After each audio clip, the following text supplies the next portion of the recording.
On February 14, 2022, a man was found dead under mysterious circumstances inside room 1706 of Dubai's Noor Hotel. That man was Adnan Bakshi, a high-ranking Houthi leader whose death would unravel a story of espionage, betrayal, and international intrigue. Bakshi's body was discovered lying beside a half-empty glass of tea and a shattered phone, his encrypted files already erased. The scene appeared calm, almost staged. To the untrained eye, it was a heart attack. To intelligence circles, it was a surgical operation. Dubai police sealed the floor within minutes, yet no one saw who entered or left his room. Surveillance footage from the hallway had vanished. Hotel records showed a mysterious guest who checked in with a fake passport and checked out hours before dawn. By sunrise, whispers had reached Sana'a, Tehran, and Tel Aviv. A ghost war had claimed another life. For years, Bakshi had been Iran's secret courier, the man who moved weapons, money, and orders through invisible channels between the Houthis and their allies. To Mossad, he was a critical link in the regional puzzle, the architect behind drone strikes on Red Sea vessels, and a key node in Iran's shadow network. Eliminating him meant severing one of Tehran's strongest covert arteries. But the method, the precision, the timing, all pointed to an operation meticulously planned months in advance. Dubai, known for its luxury and discretion, had become the stage for yet another silent execution. And as dawn broke over the desert skyline, one question lingered in the air. Who truly killed Adnan Bakshi, and why did Mossad risk everything to do it here? Before we dive into the hidden world of spies and assassins, tell me, do you believe stories like this are ever fully revealed? Drop your thoughts in the comments below. If you enjoy fact-based stories of espionage, covert wars, and historical secrets, hit that like button. It helps this story reach more curious minds. Subscribe and ring the bell so you never miss what really happens behind closed doors of power. Now, let's unravel how a single man's death inside a Dubai hotel changed the balance of power in the Middle East. But who was Adnan Bakshi? To the outside world, he was a tribal commander turned political liaison, a man of faith and fire who rose through Yemen's chaos. To intelligence agencies, he was far more, the invisible bridge linking the Houthi military council to Iran's Revolutionary Guard. Born in Sada, Yemen's rugged northern heartland, Bakshi grew up amid war. He learned that power didn't come from titles, but from secrets, the kind that could move missiles, men, and governments. By his mid-30s, he had become the quiet architect behind the Houthis' cross-border reach. In private circles, he was known as the Courier of Shadows. He never stayed in one place longer than a night, often carrying encrypted drives between Beirut, Muscat, and Tehran. Each journey tightened his circle of influence and painted a brighter target on his back. For Israel, Bakshi represented more than a name on a list. He was the link between drone attacks in the Red Sea and the financing that flowed through hidden accounts in Oman and Syria. Taking him out wasn't revenge, it was prevention. But at what cost? Because in the world of covert wars, one man's justice is another's provocation. When the hunter strikes in a foreign city, the line between defense and aggression blurs. Did Mossad eliminate a threat, or ignite a larger fire beneath the sands of diplomacy? To understand that night in Dubai, we must step back into the tangled web of alliances, betrayals, and silent wars that shaped the Middle East long before Adnan Bakshi drew his final breath. It was the aftermath of a decade that redrew the map of the Middle East. The Arab Spring had burned bright and fast, leaving behind fractured nations and open wounds. Yemen was one of them, a broken state turned battleground for foreign ambitions. By 2015, the Houthi movement, once a fringe religious militia, had stormed the capital, Sana'a, toppling the Saudi-backed government. They called it a revolution. Riyadh called it an Iranian proxy coup.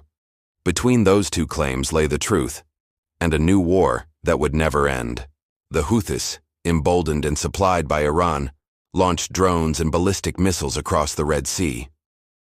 Saudi oil fields burned, tankers were hit, and shipping routes grew perilous. To the world, these were scattered attacks. To Mossad and Western intelligence, they were fingerprints, evidence of Tehran's expanding reach through proxies like Hezbollah. and now the Houthis. Israel watched closely. While its name was rarely mentioned in the Yemen conflict, its security apparatus quietly tracked every shipment, every coded transmission, every Houthi operative who crossed a border. The rise of Adnan Bakshi, a man capable of binding Yemeni insurgents to Iranian logistics, was not just troubling, it was strategic alarm. Tel Aviv understood that every missile launched from northern Yemen could threaten its own maritime lifelines through the Red Sea and Suez. And behind each missile, somewhere, was a financier, a coordinator, or a courier. Someone like Bakshi, who turned ideology into logistics and chaos into organized warfare. Meanwhile, the United States, weary from endless Middle Eastern entanglements, looked the other way. Europe talked of ceasefires. The Gulf states plotted revenge. And in the shadows, Mossad, unbound by public diplomacy, began to assemble what it called a non-attributable deterrent. Dubai was chosen not because it was convenient, but because it was neutral. It had become a city of whispers, a crossroads where spies from every nation checked into five-star hotels and never checked out. Mossad had done this before, in the case of Mahmoud al-Mabhouh in 2010, and learned that Dubai's glitter made for perfect camouflage. So when intelligence reports confirmed that Bakshi would attend a covert meeting under a new alias in late February 2022, the stage was already set. Every actor, Israel, Iran, the Houthis, played their parts in a silent war with no front lines, only hotel rooms and encrypted phones. Bakshi's death, then, was not an isolated act. It was the latest move in a long game of deniable warfare, where assassinations replaced airstrikes and silence carried more power than headlines. What began as a Yemeni rebellion had now become a regional proxy war stretching from Tehran to Tel Aviv, fought not in daylight, but beneath the hum of air conditioners in hotel corridors. Inside the glass-walled corridors of the Mossad headquarters in Tel Aviv, Operations Chief Eliav Meir leaned over a table scattered with satellite images, phone intercepts, and travel manifests. The name Adnan Bakshi glowed on the digital wall. A face, a timeline, a mission profile. The order was clear. Neutralize without trace. It began with a whisper, a source embedded in Muscat reporting a private meeting between Bakshi and two Iranian logistics officers. They were discussing new shipment routes for drones entering Yemen through the Gulf. That conversation triggered the first alert inside Mossad's Keshet unit, the division responsible for counter-proxy operations. For weeks, Israeli intelligence traced Bakshi's digital footprint. Encrypted emails from Beirut, financial signals bouncing through European shell accounts, and GPS data hidden in courier logs. Every clue was another tile in a mosaic of quiet war. What they discovered was simple. Bakshi traveled light, used different identities, but always trusted one constant: Dubai. To him, the city was neutral ground, safe, cosmopolitan, detached from conflict. To Mossad, it was the perfect kill box. Dubai's layers of luxury and surveillance offered both camouflage and chaos. After all, too many eyes could sometimes mean no one truly sees. Planning began under the codename Operation Sand Mirage. A small task force of 7 operatives was assembled, none of whom would know the full picture. One agent oversaw logistics, another digital interference, a third false documentation. The strike team, known internally as the Ghost Cell, was activated only after every traceable link was erased. The mission directive came from the highest office, approved verbally, never written. Even within Mossad, it was known to only 4 people. Their objective: confirm Bakshi's presence, isolate him, execute in silence, and vanish before local authorities could respond. The timeline, under 48 hours from confirmation to extraction. The technical preparation was surgical. Israeli cyber teams infiltrated Dubai's hotel reservation systems, quietly modifying guest entries and camera schedules. A false identity, Daniel Shore, Canadian investor, was inserted into the Noor Hotel registry, sharing the same floor as Bakshi. His passport was real, the man was not. Meanwhile, field assets mapped Bakshi's routines through optical reconnaissance. He favored mint tea at 1 a.m., room service only once, and always requested extra towels, a pattern suggesting nervousness. He used VPNs for his calls, but Mossad's unit had already embedded code into his encrypted connection through a compromised Iranian relay. Then came the physical logistics, routes, cover stories, and exfiltration plans. The team would arrive separately through commercial flights, carrying forged diplomatic IDs from multiple countries.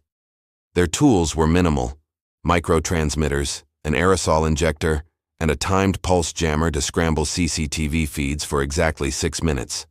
The psychological preparation was colder. Every agent in the ghost cell was briefed that this wasn't about vengeance, it was balance. Bakshi's elimination would cut one artery in a sprawling network that funded chaos. Failure, on the other hand, would unleash diplomatic shockwaves that even Israel couldn't contain.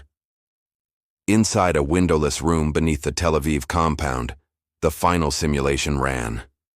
Satellite images of Dubai flickered on the wall as operatives rehearsed their path from airport to hotel. Every second mattered. Every breath accounted for. When the lights came back on, no one spoke. The mission was real now. 3 nights later, a Mossad liaison in Abu Dhabi confirmed Bakshi's alias through an intercepted payment record. Karim Saif, Yemeni businessman. His booking, Noor Hotel, room 1706. Duration, 1 night only. That single confirmation activated the chain. The agents moved like ghosts, passports stamped, phones silenced. Shadows among tourists and businessmen. The city that promised safety to men like Bakshi was now his cage. And as the desert night closed in, every clock inside the Mossad operations room began to count down toward one precise moment: the end of Adnan Bakshi. 02:00. The hotel was a hive of indifferent luxury: soft carpets, the distant clack of heels, a concierge polishing glasses. Outside, the city glowed like a circuit board. Inside room 1706, Adnan Bakshi moved with the careful cadence of a man who trusted routines. He did not expect the night to break the way it did. 02:18. The ghost cell converged silently across 3 floors. Their faces were ordinary: tourists, business travelers, a late check-in with a suitcase. None lingered. All rehearsed their steps in the dark. In a nearby van, an operations commander watched live feeds relayed through an encrypted channel, timing the approach to a fraction of a minute. 02:33. In the corridor, a single figure, the team's decoy, tapped the elevator, eyes fixed on the floor numbers. Cameras recorded a mundane passage: a man with a briefcase, a smile for the maid. Above them, unseen, a technical team nudged circuitry and redirected camera sweep so that the hallway would look like any other at 2 a.m. 2:40. Room service knocked. Bakshi answered with the guarded politeness of a seasoned operator. He signed, took the tray. The door closed. In that 30 seconds, the world narrowed to a handful of breaths: the hush of the corridor, the soft click of a latch, the distant thrum of traffic on Sheikh Zayed Road. 2:45. The ghost cell moved. 2 operatives entered as if declaring themselves hotel staff, their voices low and professional. They carried themselves with practiced calm. Their hands were empty of anything overt. The room smelled of mint tea and cheap perfume. Bakshi looked up, startled by strangers. For a moment, the room held only human reactions: surprise, calculation, the rapid firing of decisions behind both pairs of eyes. 02:47. Conversation was short, controlled. The operative spoke the language of plausible deniability: an apology for a disturbance, a request to check plumbing, a flurry of polite concern that masked intent. Bakshi, ever cautious, rose slowly. Every move was measured, every glance a small assessment. 02:49. A single misstep, a chair scraping incorrectly, a cuff catching on fabric, could have blown the operation. Instead, seconds stretched into a choreography perfected in rehearsal. One operative produced a small object, inconspicuous, ordinary in appearance, and placed it on a side table. Bakshi watched. His instincts screamed. He reached for his phone. U50. The room's light seemed louder, the air itself felt thicker. Cameras in the corridor returned to routine. Outside, a valet folded into a shadow. Inside, Voices dropped to murmurs. The team spoke in soft, clipped phrases meant only for each other. The timer on the operations clock ticked toward a narrow margin where success and failure balanced. Show 2:52. Bakshi's hand hesitated over his pocket. In the split second that followed, an operative closed the distance. The movement was quick, but non-excessive, enough to control, not to alarm. Bakshi resisted, a brief physical exchange that lasted longer in the mind than it did in the room. The decor bucked under the suddenness of human struggle. 02:54. Silence reasserted itself. Bakshi slumped, then stilled. The operatives worked with the cold efficiency of professionals trained to leave no trace, checking for witnesses, arranging the scene to appear like an ordinary emergency, and resetting the room to its pretense of normalcy. They left as quietly as they had come, folding back into a city that never truly slept. 02:58. In the operations van, monitors showed the corridor's facade returning to normal. The team's liaison swept images one last time and signaled clearance. The exit routes were open, no alarms tripped, no immediate hotel response. Phones that might have recorded the event received low-power interference for the span of minutes that mattered, and then recovered. A small, ordinary anomaly in a city that accepted 1,000 ordinary anomalies a day. 3:05. By the time hotel security reached room 1706, the scene had the ambiguous calm of a staged incident. A toppled chair, a half-drunk glass, a phone face down. Medicine and death were possibilities. The story that would be told publicly slid toward a medical emergency. Privately, in silent rooms across capitals, analysts would read the patterns like tea leaves. 03:20. News traveled in the shadow networks faster than official statements. Tel Aviv received an unmarked confirmation. The ghost cell dispersed into separate flights and fabricated itineraries. In Dubai, the floor returned to its polished routine. The city reclaimed the moment, folding it into its long ledger of discrete tragedies and quiet disappearances. 03:45. The mission's final accounting arrived not with fanfare, but with a terse internal message. Target neutralized, no attribution. For the operatives who had walked the thin line between statecraft and violence, the moment of departure carried a complicated relief. The objective had been achieved with surgical precision, yet even a perfect strike rippled outward, unseen at first. 04 Riwa. As dawn softened the skyline, the question that followed was not whether the operation had succeeded. It was what the death would make others do. A body in a hotel room closes one file and opens many more. In the hush after the storm, those who pull strings and sign orders counted consequences, strategic gains, diplomatic costs, and the inevitable reprisals that shadow wars always invite. Mission accomplished. For now. The room held a silence that felt like a verdict. Outside, Dubai woke, its glitter unscarred, its secrets intact. Inside intelligence centers, the sound was quieter. A low hum of analysts recalibrating maps, reassigning priorities, and waiting for the world to catch up to what had already happened in the dark. By sunrise, the illusion of calm had already begun to crack. The corridors of Noor Hotel filled with murmurs, flashing cameras, and polite panic. Staff whispered about a guest found unresponsive. The official statement spoke of a medical incident. Yet within hours, intelligence communities across the region recognized the unmistakable pattern of an invisible hand. In Sana'a, the news struck like a thunderclap. Houthi channels first denied, then mourned. Their spokesperson called Adnan Bakshi a martyr of the revolution, a man taken by divine will, an echo too practiced to be sincere. Behind closed doors, commanders were furious. They knew this was not divine will, it was precision. Tehran reacted with its usual layered ambiguity. Official outlets downplayed the event, calling Bakshi a consultant on humanitarian aid. Privately, senior Revolutionary Guard officers convened an emergency meeting, cross-checking travel logs and communication leaks. The name Mossad was never uttered, but it hovered over every word like a shadow no one dared name. Meanwhile, in Tel Aviv, silence was policy. No confirmation, no denial, only quiet satisfaction in classified circles. Within the corridors of the intelligence community, messages were exchanged in a code older than diplomacy. The circle has closed. The mission's success was noted, not celebrated. In Mossad, triumph and tragedy often shared the same table. Media outlets, sensing the scent of mystery, latched onto the story. Yemeni political figure dies in Dubai, read one headline. Another speculated, foreign intelligence operation. None dared connect the dots publicly, but online forums and military analysts drew their conclusions in real time. Some remembered the 2010 assassination of Mahmoud al-Mabhouh, another mysterious Dubai death.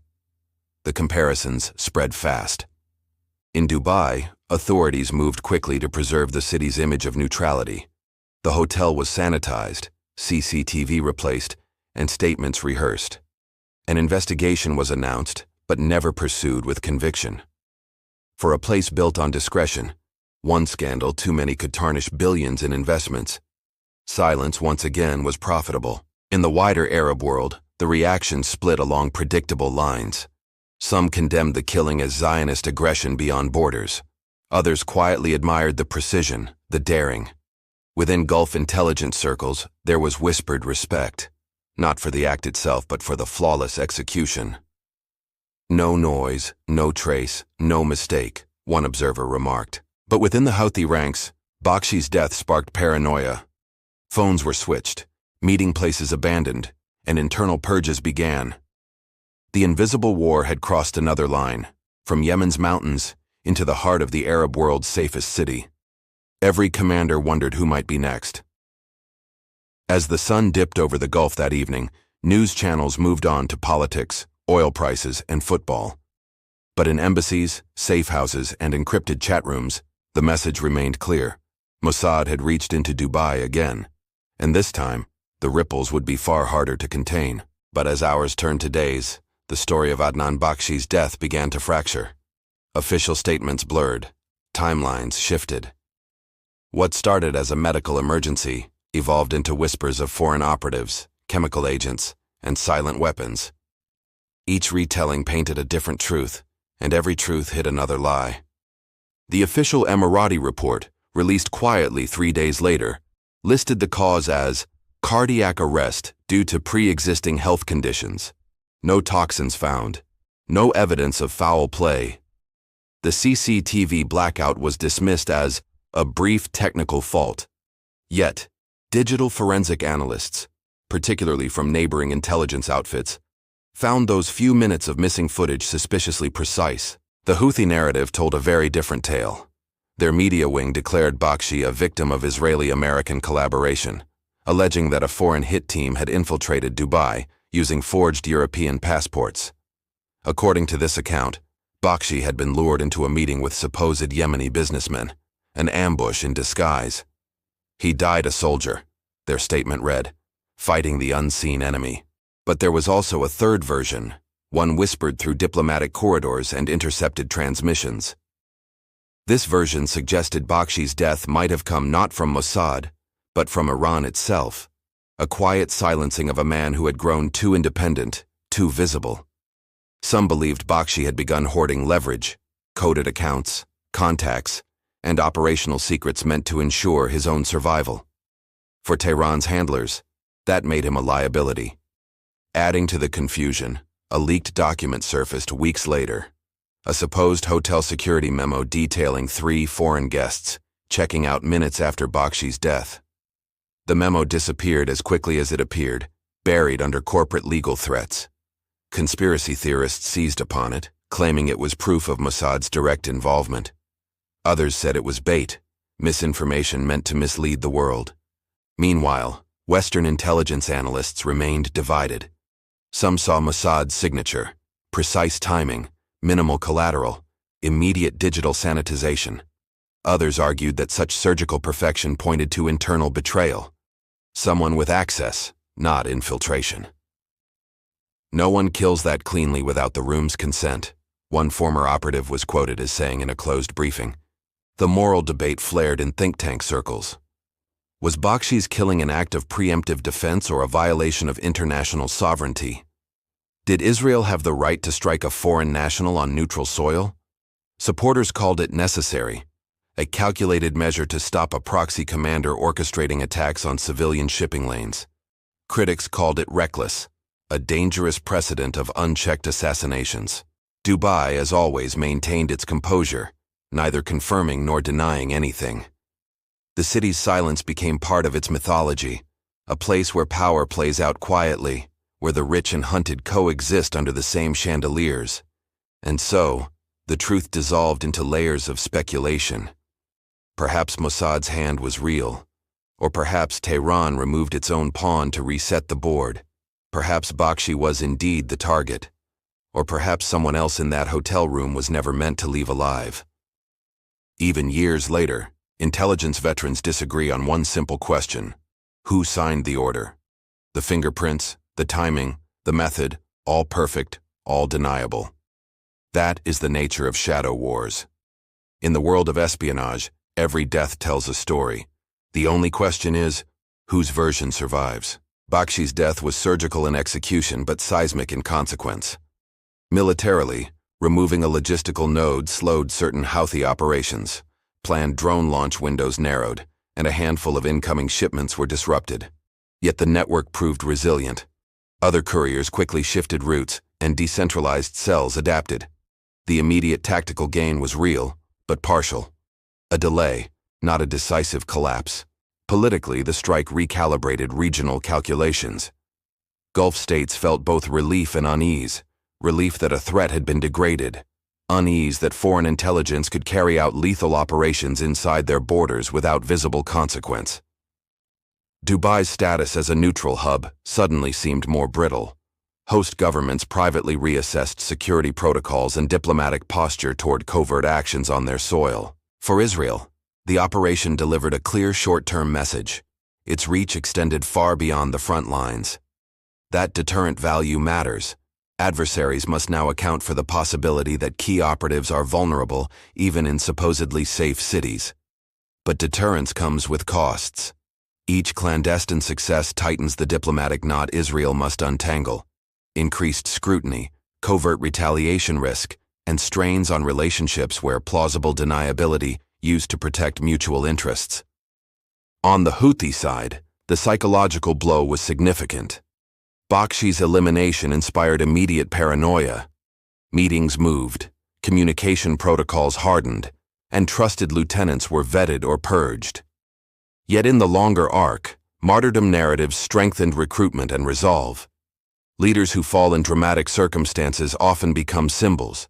Bakshi's death fed propaganda that could, paradoxically, energize the very movement weakened by his loss.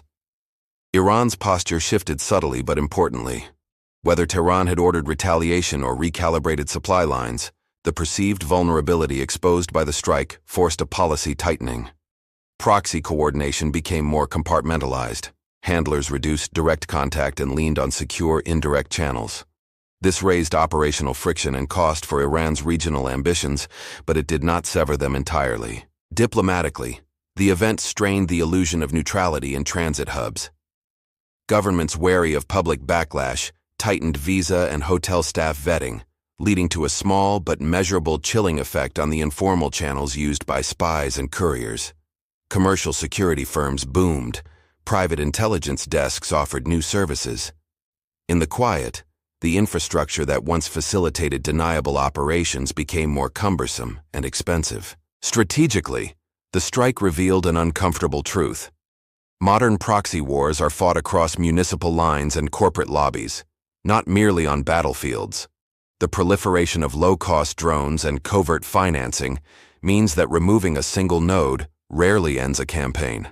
Instead, such killings buy time and force adversaries to reorganize, while also deepening cycles of reprisal and escalation that intelligence services must predict and governments must manage. Finally, the broader message was about precedent. When a state chooses to eliminate a foreign operative in a neutral city, it normalizes a form of conflict that blurs legal lines and complicates international norms. Other states take note, learning both tactics and the risks. Allies and rivals update doctrines, lawyers debate extraterritoriality, spycraft evolves. The immediate victory therefore folds into a longer legacy of changing how states wage deniable war. In short, the operation removed a dangerous operator and demonstrated capability, but it also tightened the web of consequences. The tactical win was tangible, the strategic ripple, unpredictable. For every shipment delayed or plot disrupted, a dozen new contingencies emerged, and the region's shadow wars continued, altered but not ended, by one night in a Dubai hotel. Today, the death of Adnan Bakshi sits somewhere between myth and message. In Yemen's rebel strongholds, his face appears on posters beside slogans of resistance. The martyr of the Red Sea front. In Israeli security circles, his name surfaces in closed-door briefings as a textbook example of clean execution and quiet chaos. Both narratives serve their purpose, and both hide the same truth. No one ever truly wins in the shadows. Years after that night in Dubai, books and leaked memoirs have turned the event into legend. Former intelligence operatives, often writing under pseudonyms, refer to the Dubai lesson, a doctrine emphasizing digital erasure, operational minimalism, and psychological warfare through denial. Training academies across several nations now study it not for its morality, but for its efficiency. The message: the most effective operations are those the world refuses to believe. But controversy lingers like a stubborn ghost. Human rights lawyers call it an act of state terrorism. Political analysts describe it as a gray zone intervention, a move that violates sovereignty without leaving enough evidence to trigger formal retaliation. Even among Israel's allies, quiet discomfort persists. Publicly, few condemn it. Privately, everyone fears it. If Mossad can operate so freely, what stops others from doing the same? Inside the intelligence community, the moral calculus remains unchanged. To those who plan such missions, ethics end where survival begins. Bakshi's elimination is cited as both a warning and a precedent, proof that covert warfare no longer recognizes neutral ground. In an era where information moves faster than diplomacy, the battlefield has no borders. In popular culture, the story has already taken cinematic form. Podcasts speculate about the ghost cell, documentaries reconstruct grainy reenactments, and social media fuels endless threads of theories and speculation. Yet, for all the noise, the truth remains sealed, hidden behind classification walls and the self-serving narratives of every party involved. Ultimately, Bakshi's death became less about one man and more about the machinery that made it possible. It symbolizes the uneasy marriage between intelligence precision and moral ambiguity, a reminder that in the world of espionage, every success writes a new chapter of uncertainty. And as the dust settles, historians will debate not how he died, but what his death truly achieved. A safer region, or a more fragile peace built on quiet fear. So what truly changed that night in Dubai? A man died, yet nations shifted. An operation ended, yet a cycle renewed. The strike that silenced Adnan Bakshi proved both Mossad's precision and the fragility of the invisible balance holding the Middle East together. In intelligence terms, it was a victory, a threat neutralized, a network disrupted, a message delivered. But beneath the cold logic of geopolitics lies a question that never quite fades. When a nation becomes its own sword, how long before it cuts into its own conscience? For Israel, the mission affirmed an enduring doctrine, that deterrence is built not on peace, but on the credible promise of reach. Yet every such operation blurs the moral boundary between protection and provocation. Each covert success writes another page in a book of unseen wars, a ledger filled with names erased before the world learns them. For the region, Bakshi's death marked a new threshold. It signaled that there were no more safe cities, no more neutral zones, that even the polished corridors of Dubai could host the battles of ideologies and intelligence. It reminded the world that espionage has evolved beyond borders, fought now in hotel rooms, digital shadows, and hearts hardened by secrets. And for history, it left a question that still lingers like static in the air. Was it justice, necessity, or revenge disguised as security? The answer depends on where one stands in the chain of command, or how close one has come to the silence that follows the mission's end. What remains undeniable is the echo, the quiet hum of consequence stretching across continents, reminding us that even a perfect operation cannot kill what it sets in motion. If this story fascinated you, subscribe and turn on the bell, because in the world of espionage, every secret has a shadow. And we're just getting started.